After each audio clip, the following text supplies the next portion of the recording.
Hi guys, so today we are going to be looking at the sleeper stretch to work internal rotation of your shoulder.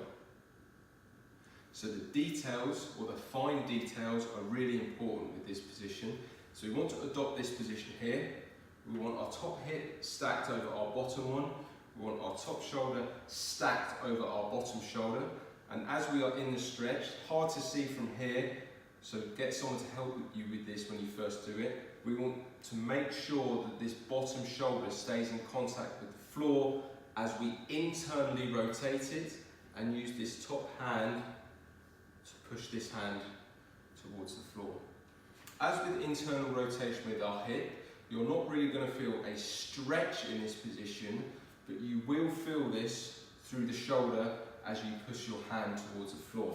If you can only get to this range of movement, but you feel it through the shoulder, that is absolutely fine. That is your end range, but it's quite a sensitive position to get into, so don't push too deep into the stretch. As with the rest of our PAILS and rails contractions, we're going to slowly build tension through the whole of the body, and our PAILS contraction here is going to be the internally rotated arm driving up into the supported hand. As I said, this is a very sensitive position. You'll feel it through the shoulder, so slowly build that contraction.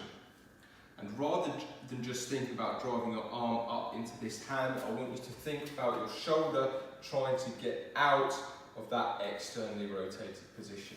So we're going to drive up for 20 seconds.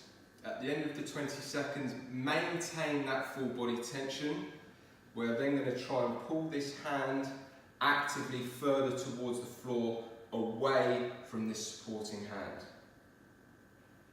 Something to be careful of when you go through this rails contraction, try not to let your shoulder lift from the floor. What we don't want as you actively pull yourself into that movement is that shoulder to lift off the floor.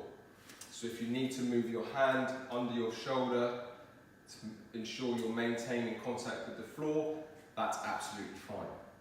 So a 20-second PAILS contraction, maintaining that tension, 20-second rails contraction, actively pulling your hand towards the floor, rest, a couple of deep breaths, build that tension again, repeat those contractions, and then hold for a minute in that newly acquired rest.